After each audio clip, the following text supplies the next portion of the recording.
Hello, beautiful souls, and welcome to the Woo Curious podcast. Your map to the mystical, your key to the sacred, and your guide back home to yourself. I'm Eileen, a writer, a spiritual coach, energy healer, and slow living witch. This podcast is your invitation to explore a world where the mundane and the sacred intertwine. It's a haven for those ready to take the first steps into the realms of magic and mystery, providing a safe space for you to embark on your own enchanted journey towards healing and self-discovery. Here, I'll unveil the whispers of the mystical, the rituals often hidden in plain sight, and I'll engage in sacred conversation intended to stir your soul and lead you back into your power. I'm all about demystifying woo and witchcraft. So, whether you're a seasoned seeker or simply woo curious, I'm so delighted you've decided to join me on this journey. Let's make magic.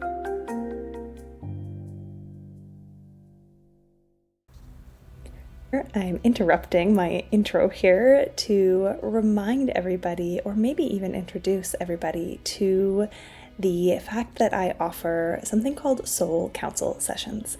So these are 45-minute one-on-one sessions held over Zoom where we drop in to a sacred space and I walk you through the process of calling a council of your soul guides, your spirit guides, to ask a question and or gain clarity around a situation in your life.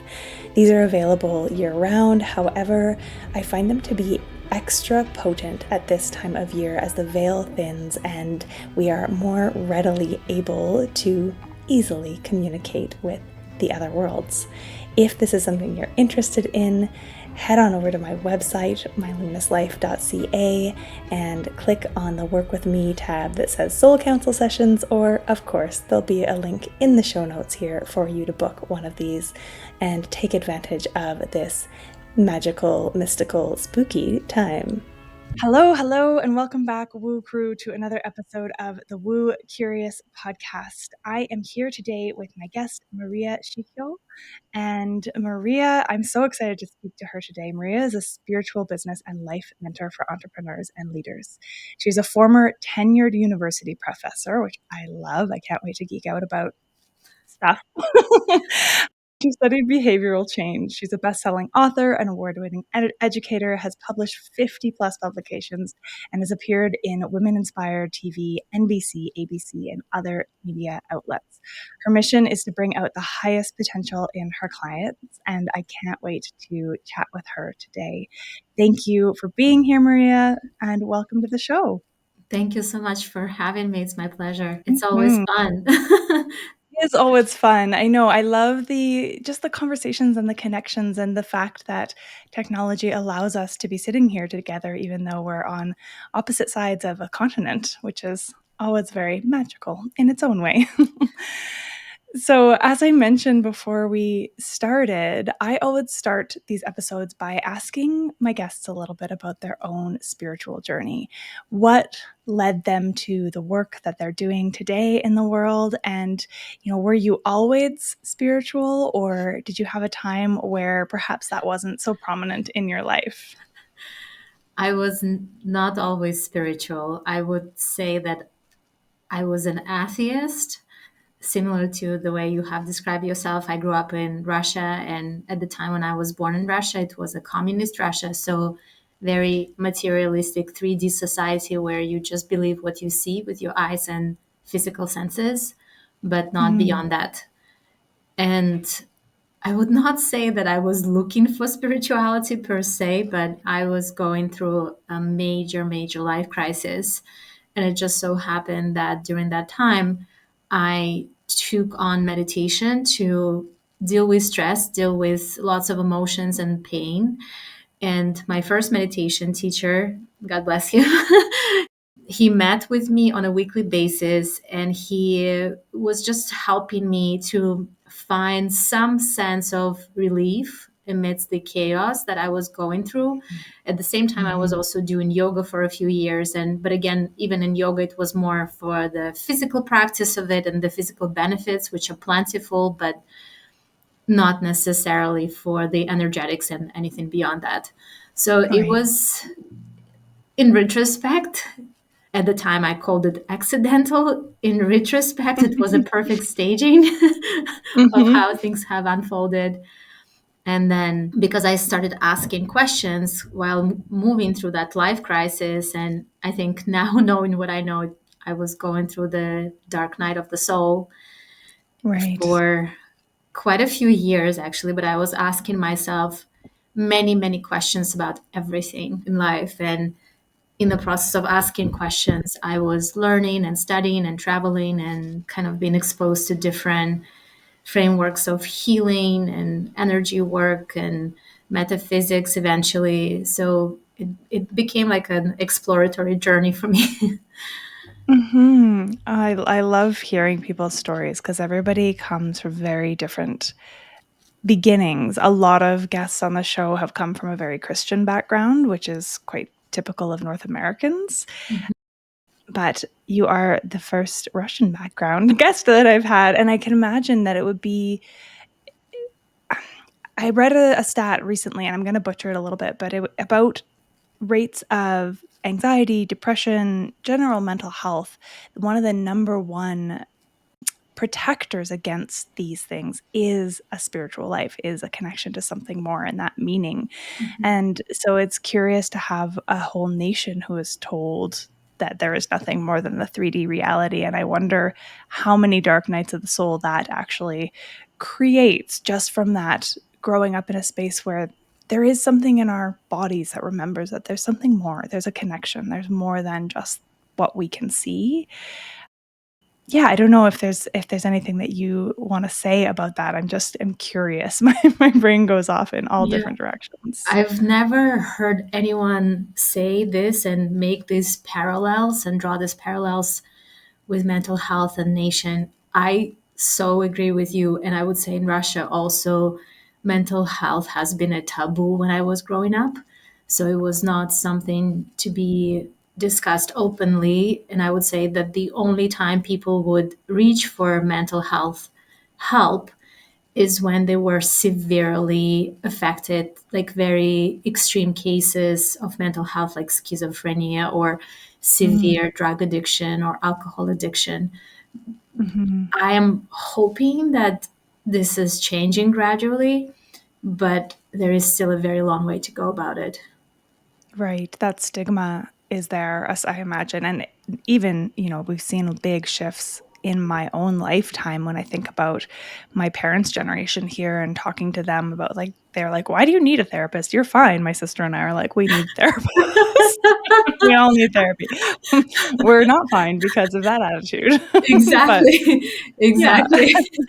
but it's Yes. interesting to have that kind of, like, almost country sanctioned, like, everybody's okay, you're fine kind of like mentality pushed on a whole population. And it makes sense that there would be an accidental discovery of the something more from people like you who've perhaps left or just had that journey of like, I need something to help support me through Yeah. these stressors. Yeah. Absolutely. I think it's a good miracle, and I'm very lucky. I think I'm extremely, extremely humbly lucky that I'm even alive, that all this external pressure and judgment has not put me in a mental institution, but I've struggled tremendously with mental health because of the things you are describing, because of Hmm. the lack of awareness about emotions, how parenting impacts our upbringing and development as children and then adolescents and adults. And I think I do have a very like high threshold for curiosity and learning. So I've been a learner my entire life, and this hunger for learning and discovering and not giving up no matter how dark it gets. And Mm-hmm. so I think it has helped me to unravel this puzzle that I have been living in my own life and find Right. answers and find healing. But I think it could be easier through even educational means that are happening right now in this moment. Yeah. Yeah. Yeah, definitely. I have so much hope for the next generation as far as them having a more aware path. I don't know that it'll be easier. It'll have its own challenges, but in terms of that, you mentioned like even emotional intelligence and the ability to speak about and name our feelings and have them and be okay with having them. I think that's something that is going to make a big difference in our collective society. So it's very fascinating. I'm curious, you said that you're in Boston now. Is that where you were when you first found your meditation practice, or where did your journey out of Russia take you? No, this is not the first city in which I am. So I moved initially to New York City, and it was a very drastic change coming from a smaller town and very homogenous town in which I grew up, and then coming Mhm. to New York City, and then I went to Penn State, Pennsylvania. It's a smaller town, complete opposite of New York, like just like 45,000 people and very academic student town. And Right. then now I'm in Boston, but it's Okay, been wow. primarily on the East Coast. Yeah. Yeah, I can only imagine how jarring it would be. I've been to New York once, and even coming from a large by Canadian standards city, it was, yeah, it's another experience altogether there. I'm guessing, correct me if I'm wrong, I'm guessing that it's your own journey of discovery of finding the first meditation and then a more spiritual basis in yoga and all of the other things that you studied and learned along the way that brought you to this place of working in a place where you're helping other people connect with their spirituality and entrepreneurs specifically, right? Mhm. Yeah. Yes, yes. Well, it's almost like another journey on its own, but I find that entrepreneurs somehow they're more open-minded and they're more groundbreaking in some ways. They're at the forefront of maybe tolerating risk or tolerating new ideas. And so I have found that entrepreneurs and leaders in general, they tend to be more open to inner work. And it's almost like Mm. if you are an entrepreneur, I don't think you can not do inner work. it's it's Yeah. like it's almost like synonymous. If you are an entrepreneur, you do inner work because you have to move through any limitations and limiting beliefs and anything that holds you back. So I found myself in this niche of working with leaders, like new age leaders or leaders who are not traditional authoritarian patriarchal leaders, but more leaders who want to see a different legacy, a different world coming through in the for the next Mhm. generation and centuries. And so I found myself working with this kind of leaders and entrepreneurs.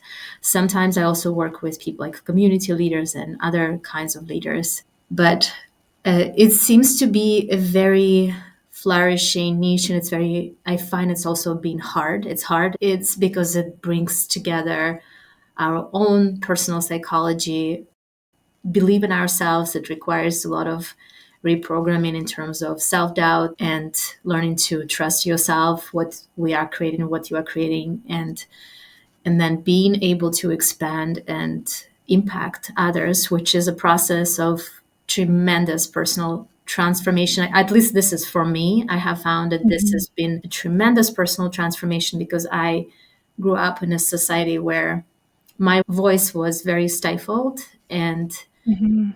the fear that comes from being outspoken and sharing ideas has been something to work with on a daily basis. Right. Yeah. Yeah, that added layer of fear, um, in this lifetime even. I speak a lot about, the witch wound for women, specifically in this life, and that kind of historical silencing of women's voices. And then for most of my listeners, the people that I talk to, it's there isn't a real threat in our lives so much. I mean, there's still threat because we get kickback, we get, called names, we might get ostracized, but it's not quite the same as a country where it like very much is like actually a real threat of like, no, you don't get to share your truth or to push back against the system without fear of real repercussions. Mhm. So I can only imagine the journey and the inner work that would be required to step into the work that you're doing now too, and to be vocal and be on podcasts even and speaking to an unknown segment of the population. I really like that you mentioned working with people who are wanting to create a new legacy, a different mark to leave on the world, right? That shifting away from the more patriarchal, toxic, masculine structures and towards perhaps a more equitable and communal way of sharing wealth with each other and lifting each other up. Do you find that you end up working primarily with women in those leadership roles, or is it a pretty nice balance? It's interesting because I have personally fought against working only with women because, again, it comes from spirituality. I know that I have been a man in one of my past lives, and I have been a woman in one of my past lives. So I have been all of it. So I am trying to not go into the dichotomy of women are good, men are bad. And at the same time, recently, I had somebody told me, oh, you have a talent of working with women. And so I've been pivoting of working more with women. And as soon as I did it, I had an influx of men coming to work with me. So it's like, I'm like, universe, just do what you need to do. Yeah. Oh, that's so interesting. Well, and I think that the dichotomy that we create is not it's not really real, right? We all carry the feminine and the masculine, and I suspect that the men that are coming to work with you are the ones who are ready to heal from the toxic masculinity and the patriarchal systems that are harming all of us and our planet, and want some of that feminine wisdom perhaps that you are embodying in this lifetime.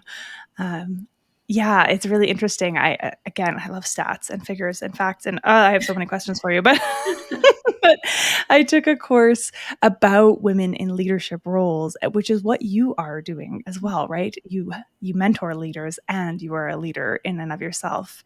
And we know that women in leadership positions in companies, like in large corporations, when there are women in the C-suite positions, those companies have better retention rates, they have better employee morale.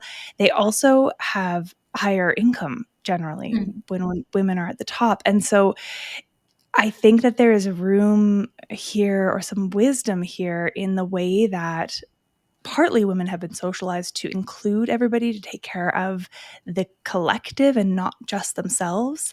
And when I hear you say that there are lots of men who come to work with you, it gives me hope that we have men who want to learn that way of being as well. Yes, I think I find that in my experience, it's not so much that the outward gender that plays a role, like whether somebody embodies a masculine body or a feminine body, but it's more the internal consciousness and the qualities that they bring that makes a huge difference.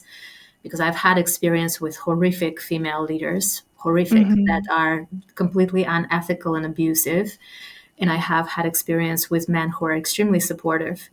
So Mhm. I find that often it's not so much the body itself or the gender we identify with, but the qualities and consciousness we decide to prioritize and develop and focus on. And I think for women, I would love to see more women supporting each other as we evolve and as we develop and just help each other professionally, because I think it's such a the sisterhood of women can be very uplifting and motivational. So instead of seeing Mhm. each other as a competition, but we see each other as an inspiration and a possibility. If one person can do something, it means it's also available to me. Yeah. Yes, I love that you brought that in. That is that, again, this conditioning that so many women are still largely unaware of. I always forget that people don't all know that we've been conditioned to push each other down, to think that there's a finite amount of resources, that helping one another will harm ourselves. And I think when you mention, horrific women in leadership roles, they are probably embodying the traits that they were told they had to sublet, like whether or not they were told overtly, but that again, those toxic masculine traits of push harder, control, be in charge, wear the pants, boss babe. My listeners will be familiar with the fact that I hate the term boss babe. I am redefining what it means to be a woman in a leadership role, and I have a thing right there. Oh, you can't see it, but it's a lovely little piece of bark with some moss on it. One of my clients made it for me. It says moss babe. We're going to be moss babes. I love that. Because it's interconnected, it's part of the forest, it's also a lot less hustly, and yet it lives, it's ancient. So I feel like that's a piece of that work. And definitely that it's less about the physical body that we're inhabiting and more about just redefining balance, because our world has been so out of balance in terms of those feminine, masculine energies, not on a gender binary, just the energies that are there, however we want to define them. Oh, I had a question. Oh, no, I have two questions. So it says in your bio that you were a professor and you studied behavior change. Mhm. Can you just talk a little bit about what you were a professor, what degree you would have Sure, I'm had? happy Yeah. to share. So I graduated with a PhD in quantitative psychology, which means Mm. that it's the study of psychology, and in my case was also education using quantitative methods, using data.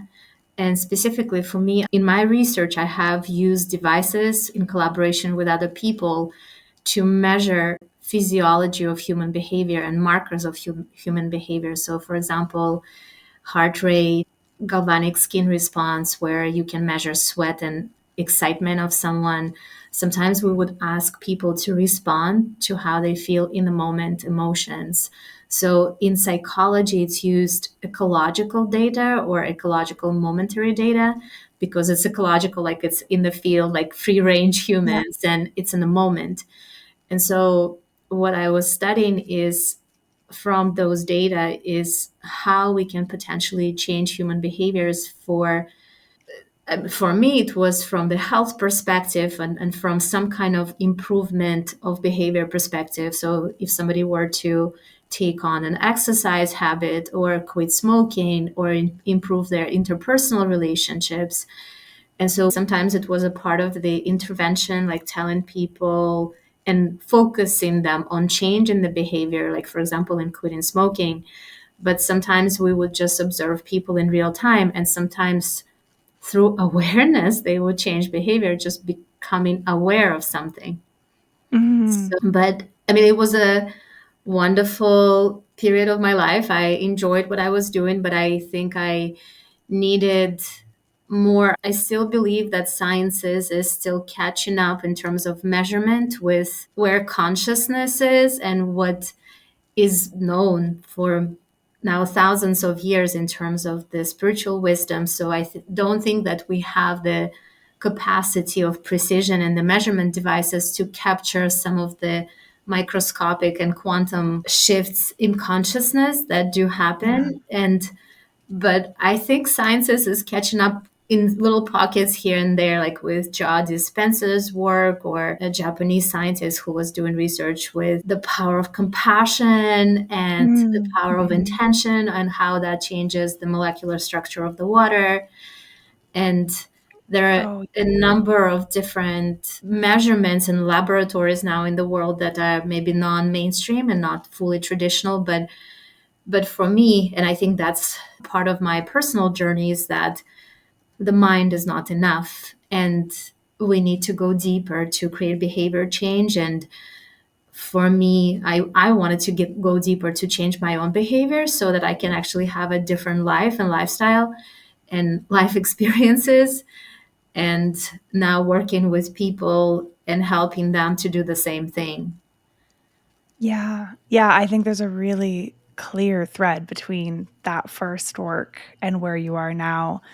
Um, I love that you're bringing in that science is catching up piece for myself in my own journey into my spirituality. It's been so comforting to my very science brain to have the science supporting some of the things now, so that there is a little bit of, especially at the beginning, it felt like some legitimacy to it. My previous career is as a midwife. And so Mm. I had the like biological, physiological science part of that. There's obviously the midwives that were the original witches anyway. So it was also a through line for me. But it definitely has been so supportive to my own nervous system as I start to tell friends and family what I do now, to Mm. have things like randomized control trials on the effectiveness of Reiki, to be able to say, like, I'm not crazy. Really, truly, I'm not crazy.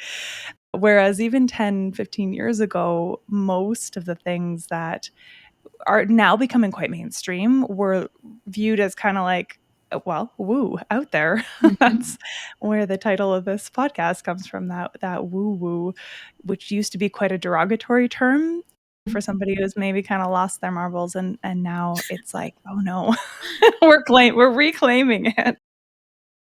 Period in my life when I totally thought I lost my marbles, but Yeah.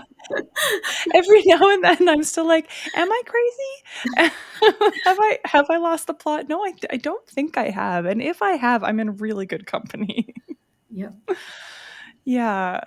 And I know, like, one of the things that you had mentioned that you speak to when you're in conversation on podcasts and in your work is spiritual channeling. And I didn't want to end before we touched on that, because again, that's the extra woo side of things, and I'm always curious how people's practices, yeah, how they look. And so how does spiritual channeling play into your life, your work? Is it something you teach people how to do, or something you do with them? Yes, so I do channeling myself. I also teach people to channel as well. Like I'm just, I think, in the third week of my Connect to Spirit channeling course that is Mm. this season. And so, in my experience, we all have channeling or spiritual gifts. All of us, we're born with them. And it just so happens that through our educational system, we are not necessarily developing those gifts. It's similar to the distinction between the right and the left brain. Like the left brain is primarily logic, and there has been a lot of emphasis on developing mathematical and logical and very structural organizational capacities of the brain. And I think this is what we value monetary, just with the Mm. development of technology. So I think a lot of people go in that direction. But if we were to value skills that are right brain and that are Mhm. more artsy, self expressive, music, spaciousness, just imagination, writing, and all of this stuff, including the spiritual and intuitive skills, I find that they belong more to the right hemisphere of the brain. And so we Mhm. all have them. It just so happens that through parenting, through education, we forget to tell people that they actually have a lot of wisdom, innate wisdom. And so Yeah. that the answers often come from them, inside of them, not from their brain, but from their larger soul, from their larger connection with a divine God source, however you want to call it.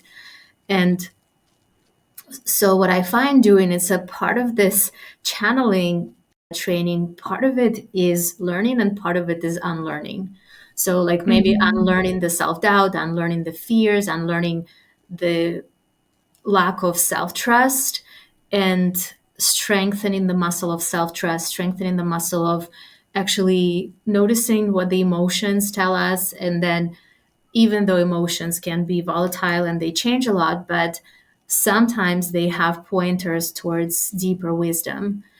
And especially if they're recurring, especially if they are kind of on the same topic again and again, they come up again and again and again. So then in that case, they often communicate the message or communicate some information. So I find that in my work, I use intuition or I use channeling all the time. I use it all the time. And I think at this point, because I have been doing this now for 8 or 9 years, I find that my brain and my intuition, they often work with each other. So in the past, when I just started on this path, they were at fight with each other. They were like, the brain would be saying that I'm stupid, that this does not make any sense. It would be Mm. just like my self-talk was very self-deprecating and very judgmental. And I find more and more, even though sometimes it still happens once in a while, but now I find that it's more of a collaboration rather than a Mm. fight, internal fight. Mm. And it has taken me a lot of work to get here, a lot of inner work to find this internal collaboration between masculine and feminine, which in the past was not the case at all. Yeah. And so Yeah.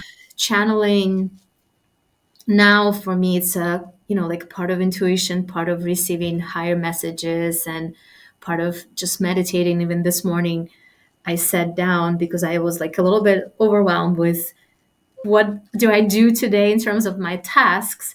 And I sat down for 10-15 minutes to meditate. I'm like, oh, okay, I need to do this and this and this. And so it's just like the noise subsided, and then I was able to go to my computer and do things. So I find that it's a guidance or internal leadership that helps me to focus as well. Yeah, I love that description and the kind of pointing out that piece that it took a long time to get to a place where it's like that building that trust when we've been taught all our lives that emotions and intuition are not as valid as facts. Learning to lean in and hear it and trust it and quiet those voices that we've lived with all our lives, it takes time and effort. Yes. Um, and yeah, I love that that's part of your practice and how you support people as well in their own lives, whether it's, people in this course connecting to spirit and channeling. That sounds like a super fascinating course. Or in the one-on-one work that you do with entrepreneurs. Thank you. So you're welcome. Yeah. So for the listeners who are curious about your work and how you support people and how perhaps to connect with you, can you tell us a little bit about how would one reach out and work with you, or what does it look like to work with you? Sure. So, on the practical level, I am active. My website is up and running and up to date. I always update free resources. I have a blog if people want to find out about more of what I do and the offerings I have, and just even touch a little bit of like my style. And my website is my first and last name. So it's MariaShiyko .love, And my Instagram is also my first and my last name, Maria Shiyko, the way I spell it. So these are ways in which people can maybe get to know me and understand a little bit of what I do if they resonate. And when I work with people, I usually have an introductory call where I ask questions. I usually ask questions like where they are, where they want to be, and try to understand what stands in the way of them Mhm. being where they want to be, and also share some of the ways in which I can help them. And then I tend to work with people mostly over time.